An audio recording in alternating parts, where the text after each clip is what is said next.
So, ice cream chuck, this side was broke before. This side wasn't.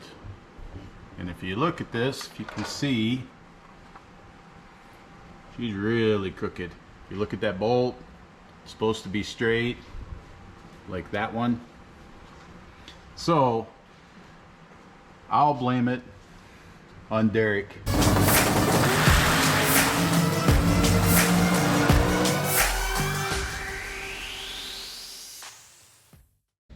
Here we are at the shop, update. Keep taking the picture, starting it off in front of this machine, the Paperweight. So here we are, another week down, and we still don't have a machine that works. So HAAS is supposedly working on a firmware update. The problem with the machine, some people have asked, is this is the first of this machine, and I would think that we knew better not to buy the first production of the machine, but we were told by HAAS, 2 existing platforms. So this machine is based on the 1600, so except its 5th axis with the 1600, its 5th axis only had 30 degree usable area on that 5th axis. So it was kind of, it wouldn't really suit what we were trying to do with it, which is blocks and heads and intake manifolds. So they came out with this one, which has the platter off of one of the, I believe the UMC machines. So it gives us 270 degrees of travel on that 5th axis. So we're like, that's perfect. They assured us 2 existing platforms. So this is not new. All we did is take 2 existing platforms that we have and we combined them together to form this machine. So no issues. We ran it, we tested it. Like when we got it, it had chips in it. So that was kind of proof that, hey, we made sure, we ran it through its paces. It is good to go. We had to wait like an extra 3 months for it. We got it last October. And then as we started to go through stuff with it, and as we got ready to start running parts, Jim kept finding variances in everything that just did not seem right. We, with just being a startup with the machine, really thought it was us. Well, Jim thought it was him. I don't do any of the programming, but Jim thought it was him. So, I mean, we went through the routine with this thing plenty of times to try and figure out what we were doing wrong. And then it was about 90 days ago for sure that, that Jim's like, there is no way this is us. There is a problem. And it took another 6 weeks to convince HAAS that there is a problem, because they kept saying no, no, no. And then finally, so basically what it comes down to is, and I'll give you the layman's term because I am not this guy, but the UMC speaks one language, the 1600, or this is the UMC, I'm trying to think what the other one is then.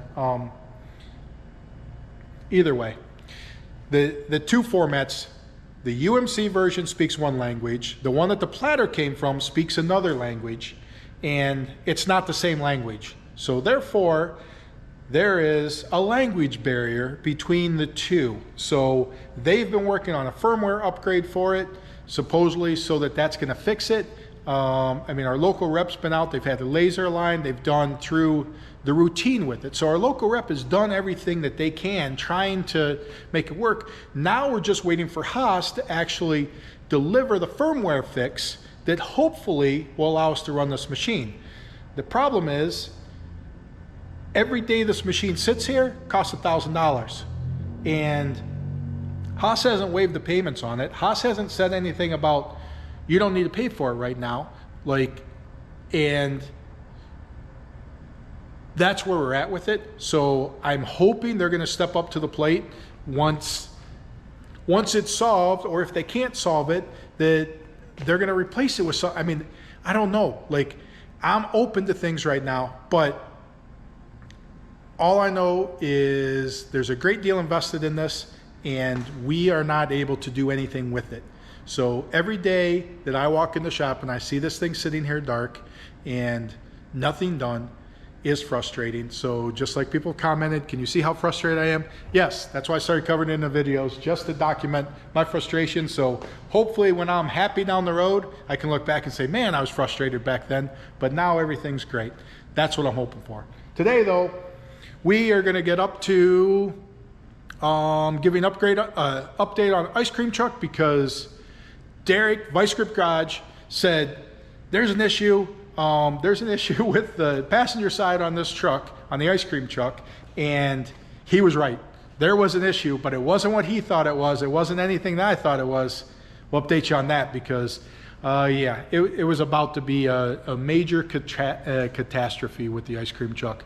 Also going to give you update on events coming up, because Roadkill Nights is a go, so I want to talk about that. I want to talk about the stuff that we're doing, support Roadkill Nights, and that will be out there. And then I will give you my little segment on whatever, Tom Bailey's lessons. I guess I look at a lot of the other people and a lot of the other YouTubers, at least the ones that I watch in the automotive category, and it's like, and I guess I'm like the old guy, but that's out here doing the YouTube. So I don't know why, but it seems like people like to hear the life lessons I give, or my background on things and that stuff. So I'm happy to share that stuff. I cover a real good one today on finances and money. So make sure you stick around for that. That's where we got. Thanks for watching, guys. And do me a favor, like, we will go with this is on subscribers, and it doesn't, and obviously I get a lot of old people watch. Just know it doesn't cost you anything to subscribe to the channel, but man, it helps immensely with my part in the goal of trying to get those subscribers, because we get tons of views, well, tons of views for me. So that part's all awesome. And if we can just get you, if you like the stuff and you want to see more of it, just hit the subscribe button and follow it. That way when I post one of these videos or one of these updates on, well, today finance, but like when I cover this stuff, then hey, you get alerted. Well, that's if you ring the bell too. So if you just subscribe and you don't do the alert, then you just did me a favor and I didn't annoy you. But if you want annoyed to know when I post another video, then hit the bell. And then that way you'll be alerted when I post a new video up there. So thanks for watching, guys. All right, folks, I'm outside Sick Pizza here in Oxford, Michigan. It's going great here. Been sold out every night. We sell out on the pizzas, so Scott's doing an amazing job here. But reason I'm here is to talk about something else. So this is the front of the building. This is right on Main Street, downtown Oxford. I'm gonna walk around to the back of the building, because part of what we're talking about right now is Roadkill Nights is coming up on the 14th of August. Well, with the Roadkill Nights, historically I've thrown the Tom Bailey Woodward pre-party the Friday before that, and we usually have something going on Thursday before that. So this year will be no exception. I got everything approved through Motor Trend. I actually got confirmation this morning on everything as far as being able to do my stuff, which I'm going to talk about here in a minute. But right now I want to talk about Thursday, August 12th. My event has always been a fundraiser for Epilepsy Foundation of Michigan. Look, there's the garbage guy right there taking out the garbage. That's Scott. But my event has always been a fundraiser for Epilepsy Foundation of Michigan. So this year, no different. Last year with the Corona stuff, we still sold shirts and everything for the event, even though the event was canceled. We were still able to raise money for them. We've raised over $50,000 in the last 4 years for the Epilepsy Foundation of Michigan. So we're in the back parking lot here, which, as you can see, there's plenty of room for parking. So there's also a bar right over there, Sullivan's. So with that in mind, we're going to have Thursday, August 12th, we're going to do a fundraiser for the Epilepsy Foundation of Michigan. We're also going to introduce ourselves to the area here. And what we're going to do is we're going to have a tent set up. We're going to bring in some cars out here. Anybody that's in town for Roadkill Nights, for my event on Friday, obviously welcome to come up here. And what we're going to do is we're going to set up in the parking lot here, take up as many of the spaces as we can, and the volunteers for the Epilepsy Foundation of Michigan are going to hand out slices of pizza for a donation. So that's open to everyone that wants to come here. So You can come here, basically give a donation, get a slice of pizza. If you haven't tried us yet, you're local to the Oxford area, Lake Orion area, then obviously that's your opportunity to come and give it a try. Like I said, we've been selling out every night. A lot of times we'll sell out the night before. So it's been tough for some people because everything's made fresh. Scott makes everything in there every day. All the toppings, all the, like whether it's the mushrooms, I saw a comment today or whatever about the mushrooms being fresh. None of the stuff is like that. I mean, the sausage, he makes the sausage, he cooks it. The bacon, he cooks the bacon. He makes, the dough fresh, all of that. So come in, have a fresh slice of pizza, and donate to the Epilepsy Foundation of Michigan. It's gonna be a great fundraiser for them. That's Thursday night, August 12th from 6 until 8. So you got 2 hours to come in, try that pizza. That's what'll be happening up here. Now I'll update you on the M1 stuff just here in a second. Got our buddy Bobby over here to help.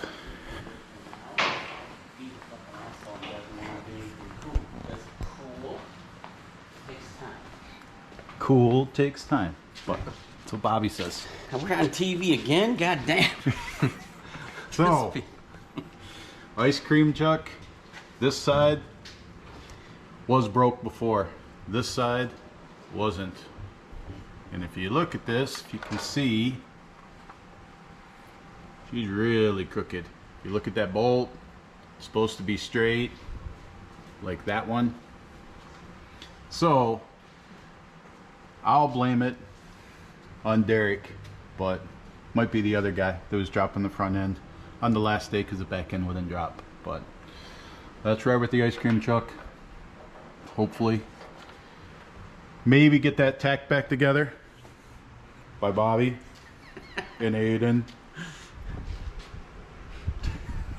So that's where we're at the shop. That's update on things there. You have to know what everybody keeps talking about. Friday, August 13th, I'm here at M1 Concourse. I'm at my garage here at M1 Concourse. The event is going to happen here on Friday. Woodward, Tom Bailey's Woodward pre-party. I've had it 4 times, and it always happens the Friday prior to Roadkill Nights. Roadkill Nights got approved. It was kind of a late approval. It happened just, I was actually, where was I at? Rocky Mountain Race Week. Right before Rocky Mountain Race Week, it finally was finalized. So Dodge, Motor Trend, Roadkill, putting that on. That's happening Saturday, August 14th. If you don't know what that is, Woodward Avenue, US 1 is the formal name for it, is the first paved road in the United States.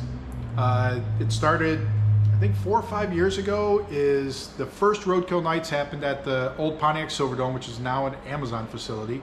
But then the second year, it came here to Woodward Avenue. On that second year, which was my first year, I wasn't in for the first year. My second year, 1.0, we had 1.0, we won it that year. It was pretty epic. Bryant Goldstone was in the finals with it. I can't remember the other cars that were in there, but in that first year on Woodward Avenue, it was crazy. The rules were a little different because you did qualifying passes, and then when it came down to the end, for the last round, I was number 1 qualifier, so I had to face the number 2 qualifier, then the number 3, then the number 4, but basically without shutting the car off. So basically hot lapped it. So I didn't throw the chutes. It's an 1/8 mile course, a little bit shorter than an 1/8 mile. And so I made my first run, never turned the car off. That was Bryant Goldstone because I had to face the number 2 car. Then I had to hot lap it. I come back around, and within 3 to 5 minutes, I was racing the next car. Then come back around and I had to race the 4th car. Then I got to park and sit out for a second. Then the number 2 car, which was Bryant, had to race the number 3 car, then the number 4 car, then me, the number 1 car. So then number 3 did it, and then number 4 did it. So I did 3 passes within 6 or 7 minutes that first round. So never shut the car off, just hot lapped it. And then shut the car off for, at tops, 10 minutes. And then I had to face Bryant for his round. And then I got another 10-minute break, and I had to face the number 3 qualifier, then the number 4 qualifier. It was the truest test, and I said it back then, the truest test of a real street car you could ever have. Now, at the end of it, because I just have a 3-gallon fuel cell in the front, which making those passes, I had enough fuel in there. The problem was that my fuel rails were boiling because I was circulating that fuel through there, and you could not touch the fuel rails at all. And I could barely get my car started for when I had to face the number 3 and then the number 4 qualifier, just because, I mean, it was so vapor locked so bad because of the fuel boiling in the rails like that. But whatever, came out victorious. You weren't allowed support vehicles, you weren't allowed any tools. So actually did it with Aydan. Aydan was my pit guy, and then actually Jason Sack and Craig Grubner were also there helping. But I mean, all I had was 2 AN wrenches and a bucket, because we'd iced it up and we had a couple extra bags of ice. So before, like I did the hot lap one where I did the 3, that was all on one ice tank. And you know, the reason for the ice tank, it's because water to air intercooled is 1.0, so you want to cool that charge as much as possible because it's a gasoline engine. If it runs on methanol, then you don't typically run an intercooler. So like 2.0 doesn't have it doesn't have any intercooler. And 1.0 actually has a water to air. So basically you ice it up and that circulates the air through basically a radiator inside the water tank, and that's what cools it. But long story short, that was that first year on Woodward Avenue, which was epic. Then come back, and I think they've done it 2 years since, and I've had 1.0 still, but I just have not been able to get that thing to go down the road like I was able to the first year. You get, basically you end up with maybe 1 test pass during the day. It's not even a test pass, they're all timed, but you might end up with two or three runs to get a time. And if you know anything with testing on a track that you've never been to, or basically is 100% different every year, and you really have way too much power for that track, then that's the kind of situation I've been in. No excuse, I just haven't been able to figure it out since, and other people have. I feel as though it's suited really well to a 1,200 horsepower car, because that seems to be the ones that do very well at the event more consistently than some of the higher horsepower stuff, and the lower horsepower stuff just doesn't have enough power. But that's Roadkill Nights on the 14th. Back up to the 13th. 13th is the pre-party. So a lot of the cars that are going to do that, I've already talked to 35, 40 guys that I know from all over the country that are coming in for that event. So they'll be here Friday for the pre-party, which now we call it Sick Day 2021. And tech cars are getting teched here on Friday before the event for Roadkill. Everything here will be set up for Dodge, and they're going to bring the cars in and actually get teched in, where they check our license, check our safety gear, check all of that stuff prior to Saturday. That goes from 3 to 6 on Friday, and then Friday starting at 5 o'clock will be the pre-party. So that will be, if you register for the Sick Day 2021, then that's $100. That gets you shirt in your size. That also gets you a windshield sticker. That windshield sticker is your pass for you and a passenger to come in to basically hybrid cars and coffee that's very very small, very quaint, because you're going to have only the cars coming in. No spectators are allowed to walk in through the gate. The only spectators that come in is basically it's your passenger that's riding with you in the car. So if you have a car, and your car does not have to be registered to race on Saturday to come to the Friday deal, but you do have to go to www.bailey-racing.com and sign up for the event. It's $100 for the ticket. Like I said, that gets you the sticker, that gets you a shirt, and all the proceeds for this go to the Epilepsy Foundation of Michigan as well. So we've raised, as I've told you, 50 grand in the last several years for Epilepsy Foundation. A great cause. I mean, it's one of those overlooked ones. Everybody wants to give to, call it the big three of nonprofits. Epilepsy Foundation gets overlooked a lot of times because it doesn't do all the marketing with the donations to get more donations. So therefore, the donations that we give Epilepsy Foundation of Michigan go to kids' camps, and they make it directly to support the kids with epilepsy and their families. So very great cause, something that's near and dear to me. Kyla, the youngest, so she was born with epilepsy, had her first seizure within days of being born. Now it's been great because she's had seizures consistently forever. And when I say it's been great is that she's over 3 years seizure free, and she's officially, as of the beginning of this year, she's weaned off all medicine. So she doesn't have to take anything for it right now. She obviously still has epilepsy, but come the end of this year, November, she'll be 4 years seizure free. So that is huge victory, but it's no reason for us to not support the cause anymore, because there's plenty of kids out there with it, plenty of adults with it. So $100, all the proceeds go to support the Epilepsy Foundation of Michigan. Sign up, bring your classic car, bring your street car, bring whatever it is. The others, Luke's going to be here with Sick the Mag, so he is going to be filming that event for an upcoming issue. So that upcoming issue is going to have Roadkill Nights, Drag Week, and Rocky Mountain Race Week 2. So that will be that future issue. The issue that comes out, it's July. So the issue that comes out in August, which will be the first issue, that has Rocky Mountain Race Week 1, Midwest Drags, and it also has the bonus content of Miles of Mayhem, the Canadian drag and drive event that just happened.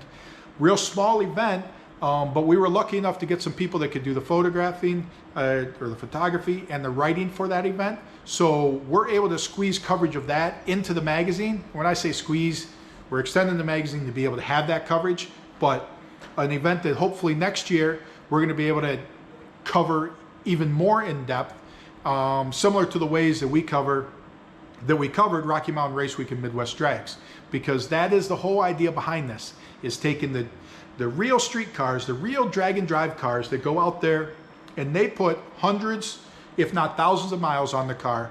Those are the ones that we want to celebrate. And it doesn't matter whether it's a 12-second car or a 5-second car. We want to celebrate all of them.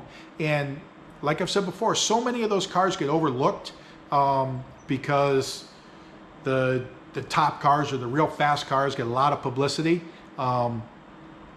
We want to celebrate all the cars because the events are so cool. It is so about camaraderie. It is so about running into these people that you might only see once a year or every few years at these events, because everybody doesn't make it every year to these events. So, but you meet these people and it's just like a long lost friend that you haven't seen in several years, or someone you grew up with. And that's the thing. I think so many relationships nowadays are just different as adults than you've got your lifelong friends as kids. Well, as adults, there's so many, everybody's a lot different. So it's a lot, there's sometimes a lot of space between you and the next person that is like you and likes a lot of the things that you like. And that's what's great about these events, is because the people that come to them all basically like to, as I've said before, get kicked in the nuts over and over again, because these events are so grueling, and it doesn't matter what level you're at.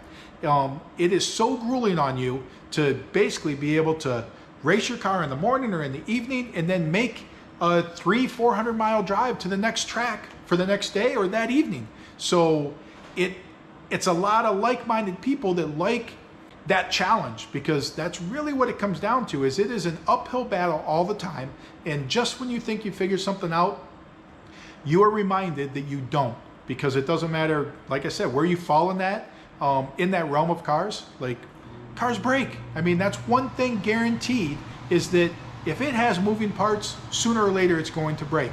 If you take one that's pushing the limits of what can or can't be done with an engine platform, a drivetrain platform, it doesn't matter. Well, it's going to end up breaking. Usually it breaks at the worst possible time, or at the time when you thought you had it 100% figured out and you were good to go. So once again, that's on Sick the Mag. As well, subscribers. It's crazy because we were hoping to have 500 subscribers by the time the first issue came out. We have surpassed that to where last weekend did post, because we were like 970, and it's like, wow, like we could hit 1,000 subscribers. So did a post about it. Well, now we're over 1,100 subscribers. It is crazy. So it is it is something that there definitely is, number one, a lack of print publications. And this is print, this is heavy stock, this is coffee table material. This is nice, double covers, so when you get the issue, it is, you look at it one way, that's an issue. You get halfway through, stuff's gonna be upside down. You flip it over, it's a whole nother issue. So it is just, it's crazy. And the feedback that we've gotten just with the sample and with what the content is and samples of the content that that Luke's put out there is amazing. So I just can't speak highly enough about that. So you got two things: www.sickthemag.com, subscribe to the magazine, www.bailey-racing.com, sign up for the Sick Day 2021 on Woodward. Come celebrate at M1. Come hang out with crazy street cars that, and bring your crazy street car, bring your moderate street car, bring your Ferrari. I mean, it doesn't matter what you bring.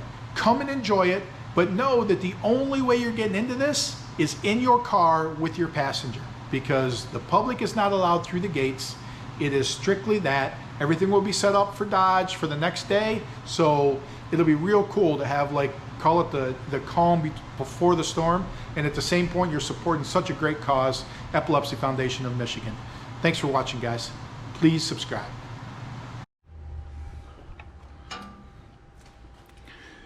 All right, not the prettiest, but she's all back together. So we'll see how long that lasts for.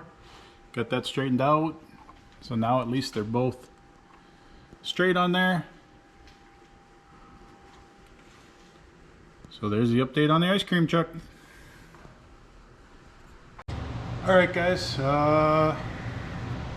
here's the segment it seems like a lot of you want, and I guess I'm happy to share, because my hope is that some of the stories that I tell and the background of what I've been through is something that people learn from.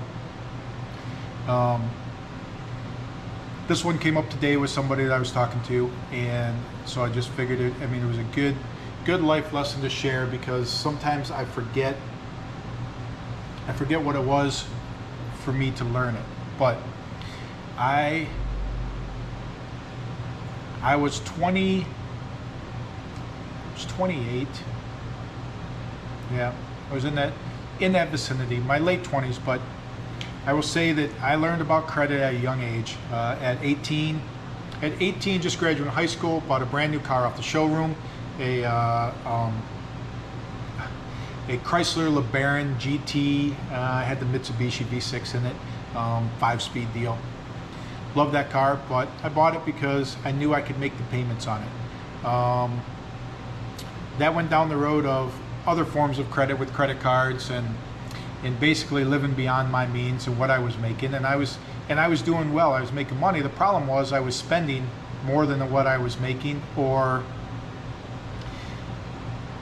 I won't say I was spending more than I was making, but I mean, yeah, definitely I was, because I was buying stuff on credit. If you're buying things on credit, you're spending more than you're making, especially if you don't pay that credit off at the end of every month. Well, basically I went down a slope to where I thought that I deserved, because I was making good money, I deserved basically whatever I wanted, whenever I wanted it, whether, as long as I could afford to make the payments on it.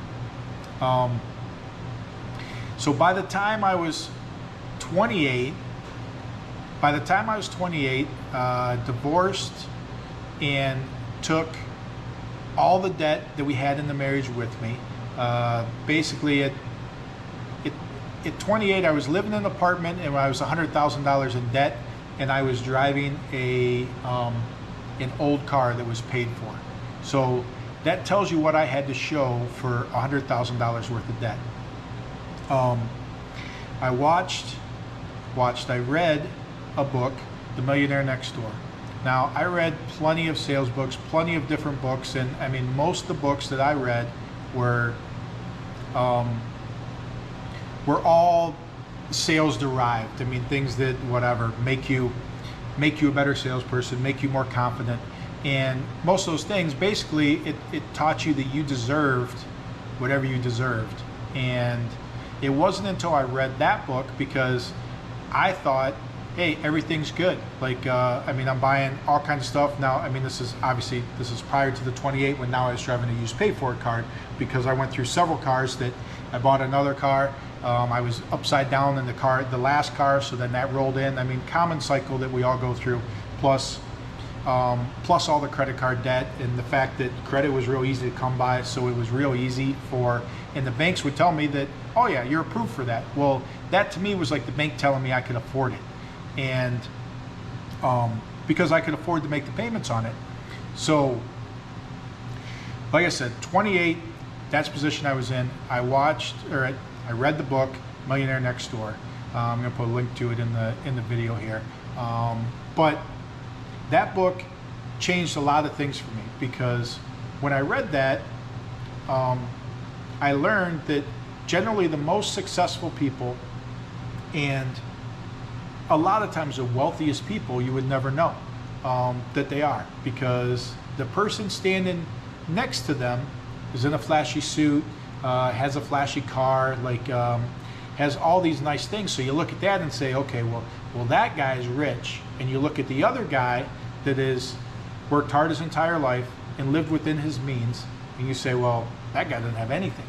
Well, reading that book changed my whole script on the whole thing. I mean, I remember, and I don't know if it was from the book. I mean, you're talking a book that I read, I could still tell you the name of, but I mean, I read the book almost 20 years ago. The last time I probably ever read that book. But I do remember the story of a dry cleaner, and I'm not quite sure if the dry cleaner, because I also had a friend whose dad owned a dry cleaner, and after I read the book, I saw all the signs that I knew that he was rich. Rich in life and rich in wealth, and someone that lived within their means. And I was able to spot, after reading that, a lot of the things, and I was one of them that that basically thought that I was much better off financially than I was. But one thing I learned with that book, and whether it's in the book or consequence of after reading the book and like really looking at things a lot differently, is I started taking the interest that I paid every month. So, and I would write that down, and I would write a list of things that I would have spent that money on if I had that money. Because interest, to me, and should be to you, is money flushed down the toilet. You are giving somebody interest on money you didn't have to spend. Now, there are plenty of times in life where you're in a situation where you do need to borrow money to survive. But probably 90% of the time, we borrow money because we want something. So we don't need it, we want it. So I started making a list, like I said. So every month I would look at that. Like I said, I was $100,000 in debt. And I legitimately had nothing to show for it. So what I spent this money on, couldn't even tell you. Did I remember? Probably not. But I was spending thousands of dollars a month in interest. So that was money flushed down the toilet. Just think if you had an extra couple $1,000s a month, what you would buy with it. I mean, and that's what I would do every single month. So by doing that, it kept me in tune to just work and pay off my debt. Now, I was fortunate because I was making good money. So by living in an apartment, driving a car that was paid for, and an older car, allowed me to concentrate on putting that money in it. And it wasn't easy. I mean, I wanted to spend money on other things. But like I said, that book changed me. So I paid off, it took me 3 years to pay that off, which, I mean, like I said, I was making good money. So I was able to pay that off rather quickly. I mean, I was very fortunate with that, because that sometimes, like if I would have had a lot more fixed expenses, then I wouldn't have been able to do that. But like I said, I live in an apartment, driving an older car. So all my money was able to go for my child, which I had at the time, and to pay off that debt. So there was nothing fancy, nothing like that until that debt was paid off. I made a commitment to it. And I paid that off, and shortly after that was paid off, bought my first house, which once again put me in debt. But a debt that is a reasonable debt, to know that you have something to show for it at the end. And I mean, very few people are going to be able to buy a house cash. So the house that I bought after that, I still live in today. So I went from paying off that debt to concentrating on paying off the next debt, which was now the house.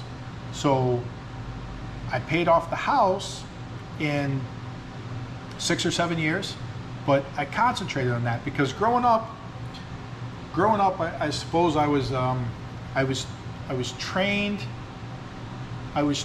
in the direction of credit, for the fact that the house I grew up in, my parents bought when I was a baby, like, I mean, 1 or something. And that is the only house until they retired, that they had. They bought that house for, I believe the story goes, $21,000 in 1971 or something. It sold for $160,000 and 10, 15 years ago. And when they sold that house 10 or 15 years ago, they still had to pay off they ended up positive cash flow, but they still had to pay off like $60,000 on a mortgage. Well, what did that mortgage come from? That mortgage came from refinancing. Basically, you run up your credit cards, you refinance, pay off your credit cards.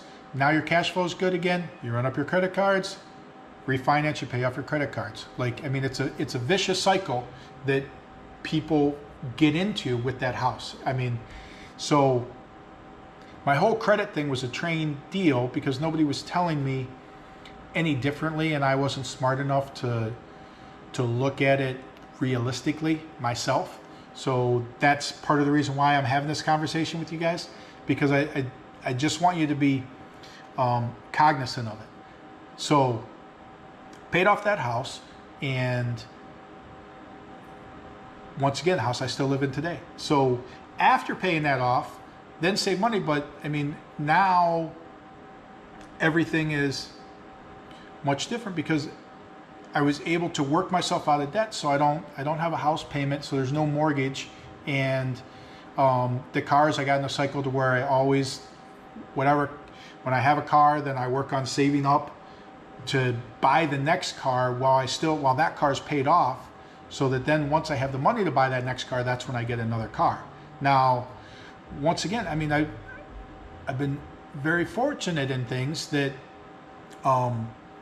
that I've been able to accumulate toys and stuff like that. And but just take the basic principle of what I'm saying and go figure out what the interest is on your mortgage every month. And you're paying probably $1,000 or more in interest every single month on your mortgage. Imagine what you would buy if you didn't have to pay that. What you would spend that $1,000 on. Would it be engine parts? Would it be rims and tires? Would it be fixing up an old car? Like, what would that be? Because if you concentrate and work on paying that stuff off, you can get to the point, if you see the long-term vision, you can get to the point to where you can have all the toys and you can do the things that you want to do, and they're attainable. And because you are already spending the money you would spend on that stuff now, the problem is you're flushing it down the toilet. You're paying it in interest. So, and like I said, there's situations where you get in where you need to pay interest.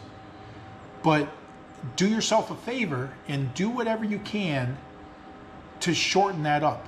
Don't say that the payment's $1,200 a month, so I'm just paying $1,200 a month because I'm on it for 30 years and yada, yada, yada. Pay $2,000 a month if you can work overtime to afford it or if you can work to afford it, because now you just cut down, you saved yourself tens of thousands of dollars of interest. Well, what would you do with tens of thousands of dollars? Maybe you'd buy a 69 Camaro. I mean, I don't know what you would do. Like, but you would have that money to do that. And that's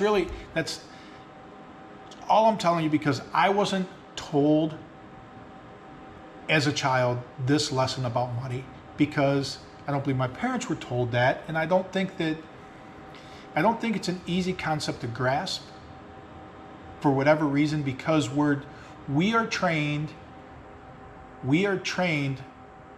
that debt is okay. We're trained that it's just normal. Like, I mean, people will tell me all the time that I have no debt. Oh, really? Like, your house is paid off, your car's paid off? Well, no, I owe on my house and my car, but that's normal stuff. It doesn't have to be normal stuff.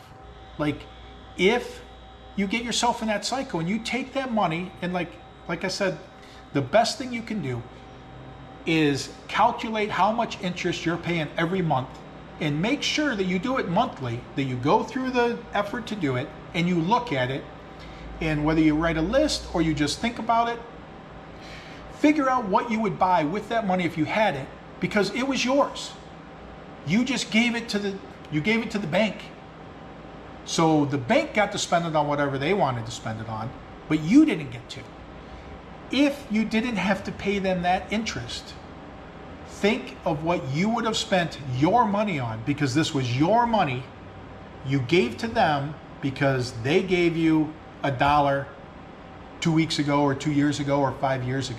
So that's kind of today's deal, like today's life lesson. I just want to, like, maybe you love it, maybe you hate the idea, I don't know, but I'm just telling you that it came up today.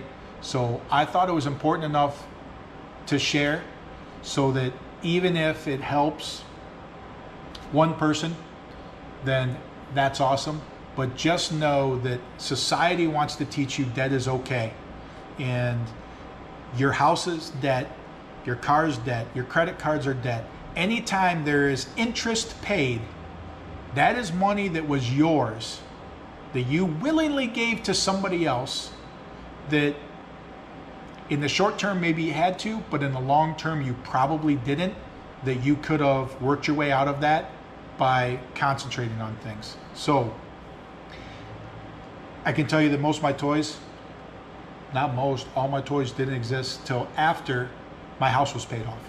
So that's how fundamentally that book and going through that procedure changed me. So credit cards are paid off every month. I'll do a 0% interest loan, but I'll have the money to pay off that loan when I take it, because that, to me, that now they gave me free money. So so my money can be invested while that's going on. But as you know or as you've seen from my race cars and stuff that I do, I'm a horrible investor because I do not do any of that right. But I do make sure that I don't pay interest. So that's the only lesson I can give you, is do whatever you can not to pay interest. So thanks for watching. Hope you like it. Comment. I mean, tell me what else you want me to talk about, but that's today's lesson for you. Thanks, guys.